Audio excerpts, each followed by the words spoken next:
and Butter, a community organisation that teaches the basic life skills of cooking, healthy, independent and sustainable living.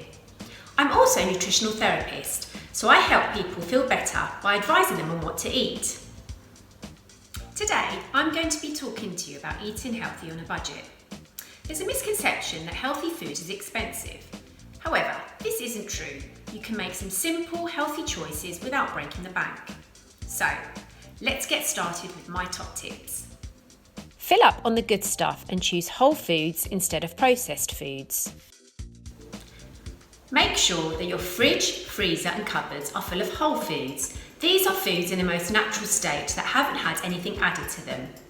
Processed foods are often full of sugar, salt and fat and have very little nutrients. They're not very healthy to consume often. Choose lots of bright and colourful fruit and vegetables, lean meat, fish, dairy, nuts and seeds, whole grains, pulses and beans. They are not only better for you, but they are cheaper than buying takeaways, ready meals and other processed foods. When buying bread, rice, pasta, noodles, flour or other grains, choose brown or whole wheat. Whole grains contain fibre, which is really important to keep our guts healthy and important for our overall health. Fibre helps move our food through our gut and also helps us go to the toilet. Fibre also takes longer to digest, keeps us fuller for longer and helps balance our blood sugar levels. So when you eat a high fibre meal, you are less likely to feel hungry in between your next meal. And this also avoids those afternoon energy dips.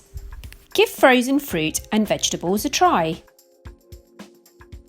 Buying frozen vegetables and fruit is generally cheaper than buying fresh. It's also more convenient and avoids food waste.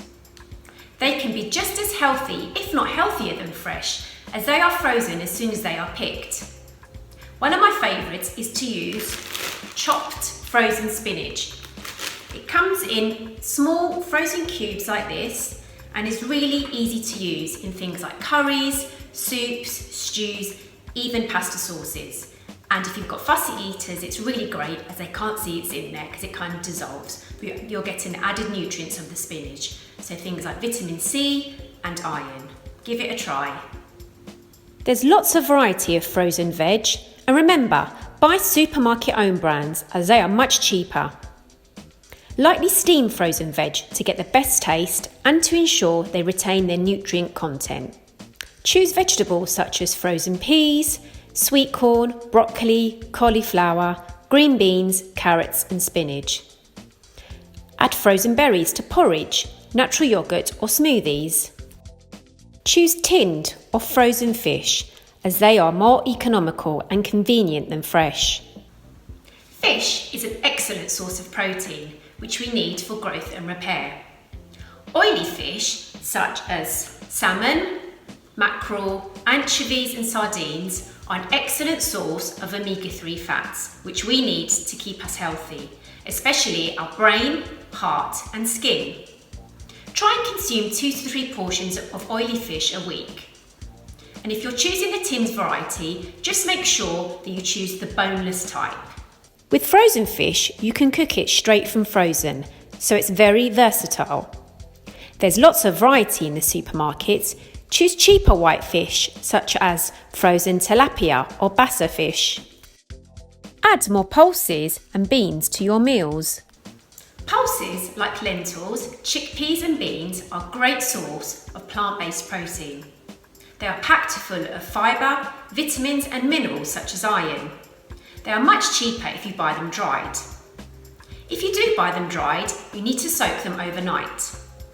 Normally what I do is soak a big bowl of chickpeas or beans overnight, then I cook them and freeze them in batches, which means it's much easier to add them to a meal as you can add them from frozen.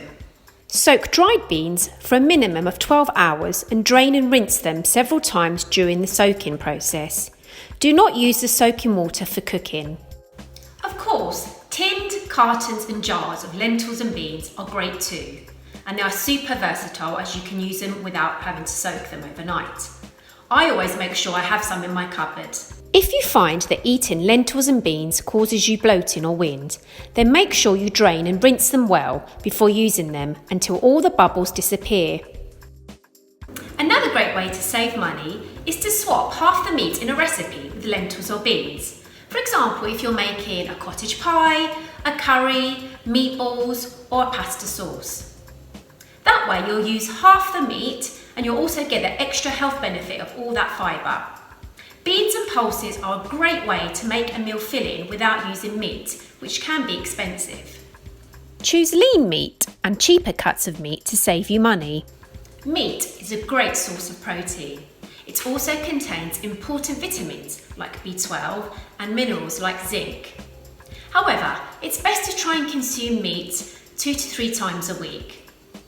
And to choose lean meats like chicken. Turkey is also an excellent healthy choice. It's very lean and is cheaper than chicken.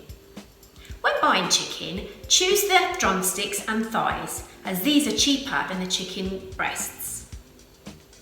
My top tip for buying meat is to buy from your local butcher or the meat counter at your local ethnic store. Buying from a butcher means you have a wider variety of meat cuts to choose from, and you can ask your butcher for advice on which cheaper cuts to go for and how to cook them. So there you have it, my top tips for eating healthy on a budget. I hope you find them useful.